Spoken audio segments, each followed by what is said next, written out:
Meanwhile, Deputy Presidential Spokesperson Abigail Valdez says Malacanang will talk to MMDA Chairman Francis Tolentino over the rally staged by a group of MMDA personnel along EDSA early this afternoon to protest their suspended benefits. The rally caused heavy traffic along the stretch. Some 70 MMDA personnel blocked 2 lanes of EDSA Orense northbound at about 1 p.m.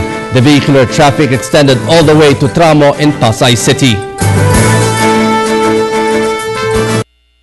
Nung huli nagkaroon po din sila ng lunchtime na protest, but it was confined to lunchtime. So tatanungin po natin sa MMDA kung ano po yung resulta nung naging protesta at kung nakapag-usap na po ba sila ng kanilang mga empleyado. Pero nakakaabala daw po yung traffic ko. Dapat sila nangangasiwa ng traffic pero sila rin yung nakakalikha ng traffic ko doon. Ano naman po, siguro kami na rin po yung humihingi muna ng pasensya. Hindi naman po nila siguro sinasadya yun, but meron lang po sila siguro gustong ipaabot sa kanilang liderato.